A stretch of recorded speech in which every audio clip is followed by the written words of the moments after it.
여러분 안녕하세요, 롱장입니다. 빙하. 밖에서 인사를 드리는데요, 음성이 잘 들어갔으면 좋겠습니다. 이제 내일 모레면 와주시는 분들은 뵐 것 같아요. 대선 전에 이제 제가 고집을 피워서 오프라인 전용 특강을 하는 건데요, 서울에서. 자세한 내용이나 접수는 아래링크에서 확인이 가능하시고요. 좀 저희 회사 내부에서는 대선 끝나고 하자, 사람들 지금 다 관망한다, 지금 누가 부동산에 관심을 주로 갖냐라고 말씀을 하시는데, 이럴 때일수록 해야 됩니다라는 얘기를 하고 싶은 게 아니고요. 그거 이제 그분들이랑 여러분이 맞아요. 지금은 관망하는 게 맞고, 대선이 끝나고 나서를 좀 지켜보는 게 지금 중요한 게 맞습니다. 이건 제 고집인데, 대선이 끝나기 전에 제가 꼭 하고 싶은 얘기가 있어서 그냥 진행을 하는 거고, 거기 이제 오셔서 들어주실 분들만 와주시면 전 충분하다고 생각을 해요. 제가 요즘 부동산 얘기가 예전만큼 좀 이렇게 좀 뜸했죠, 여러분. 그래서 부동산 얘기를 좀 해보고자 하는데요.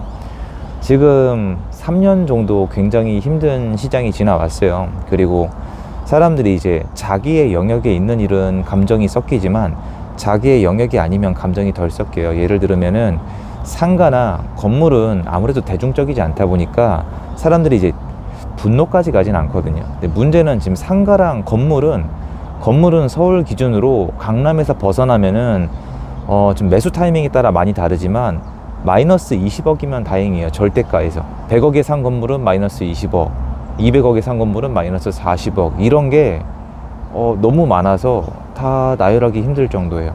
마이너스 20%면 다행이고요. 지방에는 마이너스 한 40%도 있습니다.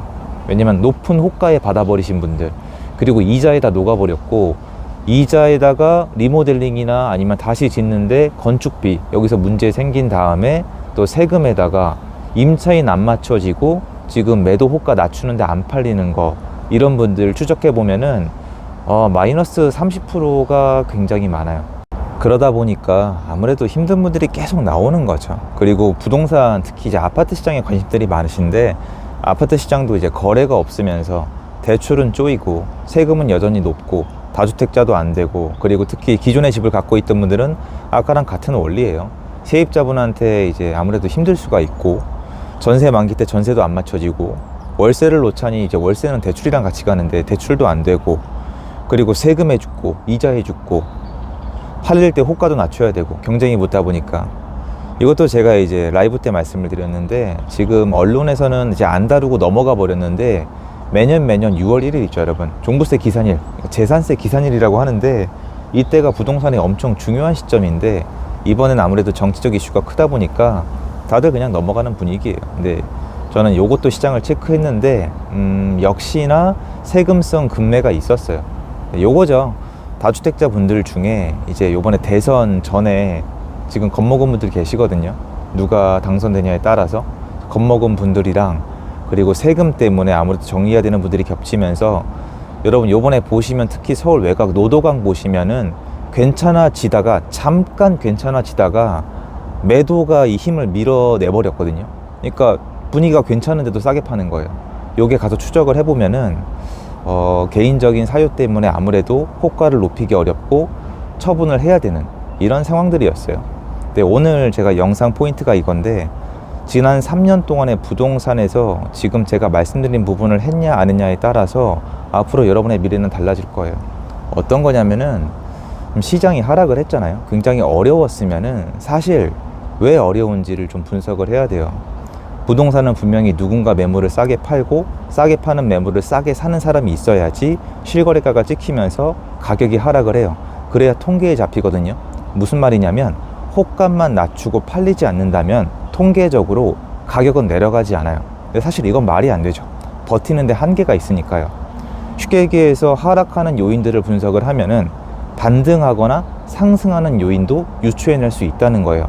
그런데 여러분 한번 지난 3년 동안을 돌이켜 보세요.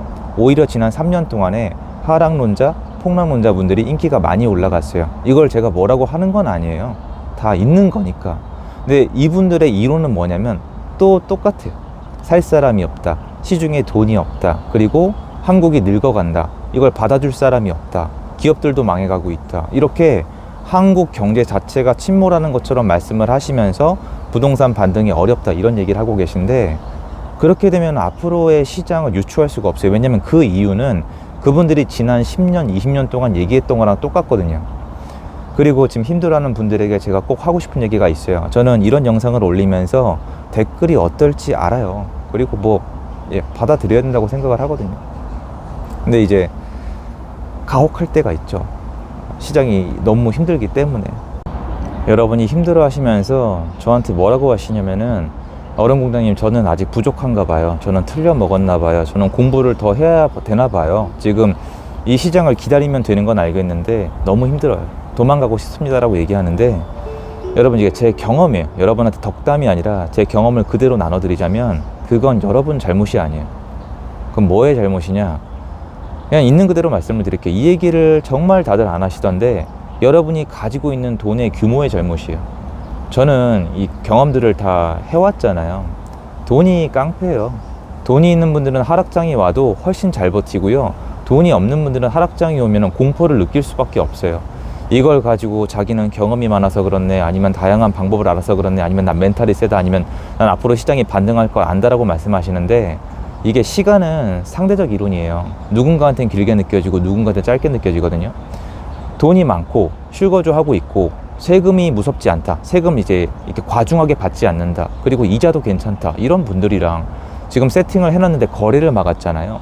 세금 이자가 무서운 분이랑 버티는 시간을 어떻게 느끼는지는 하늘과 땅 차이일 거라고 생각을 하고 있거든요. 그래서 제가 하고 싶은 얘기는 예전부터 말씀을 드렸지만, 아파트든 뭐든 빨리빨리 투자를 해서 우량한 물건으로 옮겨가야 돼요. 왜냐면은 그 돈으로 체력이 되는 분들은 이런 시장에서 그냥 버틴 다음에 이제 10년, 20년이 지나면 자산 격차가 이제 안 보여요.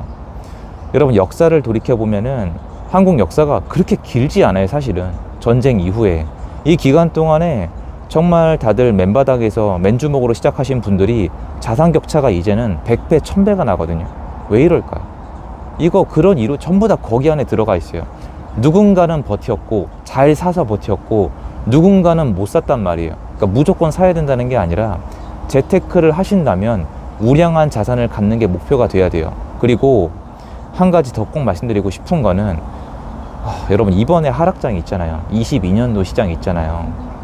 그러니까 이거는 제가 미래를 알 수 없기에 함부로 얘기하면 안 되겠지만, 이건 여러분들의 생각을 댓글로 꼭 좀 부탁을 드리는데, 이거 자주 있을 수 있는 일이 아니에요. 이건 경제학자 분들도 많이들 인정하지 않으셨나요? 이게 자주 있을 수가 없어요. 게다가 한국은 그 말도 안 되는 속도의 금리 급등과 더불어서 국가가 이거를 등에 업고 일부 주택 소유자들을 찍어 눌렀어요. 빌라 가지신 분들을 보내버렸고, 아파트 시장도 다주택자, 그리고 주요 입지가 아닌 곳들은 보내면서 시중에 그나마 남아있던 유동성을 서울 주요 입지의 아파트로 전부 다 보내버렸거든요. 그 덕분에 지금 이게 이론이 안 맞잖아요. 사실은 서울 주요 입지, 특히 강남 3구나 좋은 입지의 재개발, 재건축은 가격이 전고점을 회복한 게 문제가 아니고요, 신고가를 써가고 있고, 지금은 아예 나가보면은 매물을 찾는 것 자체가 어려워요. 그러니까 지금 전체 부동산 시장이랑 비교를 하면은 데이터도 마찬가지고 전혀 이게 맞지가 않거든요. 물론 시장은 맞아야만 하는 곳은 아니에요. 왜냐하면 사람들이 만들어가는 거니까 맞다 틀리다는 주관적이기도 하고 객관적이기도 하지만, 정말 데이터를 가지고 지금 서울 주요 입지의 아파트 매매가 상승을 설명하기에는 어려워요. 정부 정책의 어떤 호재라고 얘기하면 안 되겠지만 수혜라고 표현할 수가 있겠죠. 다른 입지에 있는 유동성을 뽑아다가 일로 가는 거예요. 지방도 지방의 아파트가 좀 돌면은 매도한 다음에 매수를 해야 되는데, 매도 매수가 저가 아파트에만 몰리고 있고, 어쩔 수 없이 실거주로 사시는 분들, 아니면 조금 투자하고 싶으신 분들 외에는 자산가들은 지방의 자산을 판 다음에 서울로 올라오고 있거든요. 그러니까 서울 아파트가 각광을 받고 있는 거죠. 왜 그러냐면 서울의 건물들도 임차에 맞추기도 어렵고 대출도 굉장히 지금 부담스러운 때잖아요, 아직은. 그리고 이게 이미 호가가 많이 올라가 있었잖아요. 아무리 이번에 힘들다고 해도 지난 3년을 겪기 전에 강남의 건물이 2배가 넘게 올랐었어요. 사실 어마어마했죠. 100억짜리 건물이 200억, 220억, 250억 이렇게 됐으니까 순식간에. 이게 3년 안에 이루어졌었거든요. 그때 정말 눈으로 보면서도 2019, 20, 21 이렇게 거치면서 폭등장이었어요. 호가는 올라가 있는데 임차인 맞추기는 어렵고 건물을 다시 짓자니 부담스러운데 대출 이자도 높으니까 이거 말고 서울 주요 입지의 아파트 한 채, 어차피 똘똘한 한 채니까 이런 식으로 가고 있거든요. 그래서 저는 지금 지난 3년 동안의 부동산 시장의 하락을 따져보면은 급하게 팔아야만 하는 사람을 계속 만들어냈어요. 그리고 이 사람들이 급하게 팔아야 되는 이유는 점점 줄고 있어요. 근데 그 와중에 정부가 나서서 시장을 느리게 만들고 있고, 그리고 이렇게 시장을 운영하면은 제가 얘기했던 부작용은 시장에 다 나오고 있어요. 월세 상승, 그리고 이 전월세 공급 부족, 그리고 신규 공급 부족, 그리고 세금의 전가, 이런 거 있죠. 지금 전부 다 일어나고 있거든요.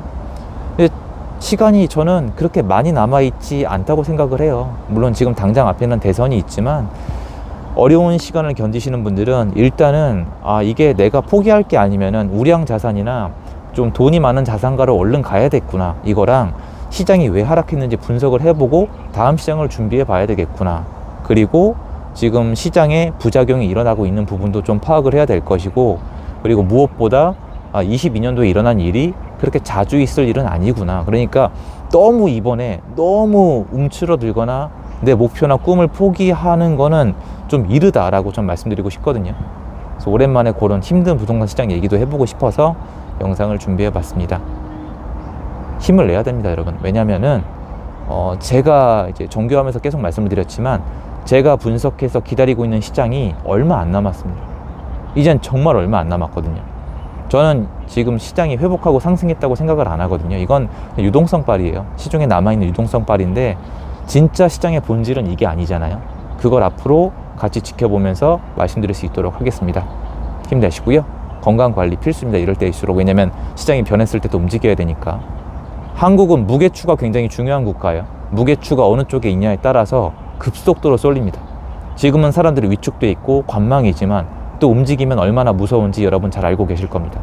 지금 강남 상구의 아파트만 가보셔도 당장 느껴질 겁니다. 엄청나죠. 잊지 않았으면 좋겠고 제가 함께 하도록 하겠습니다. 여러분 감사드리고요. 좋은 하루 되세요.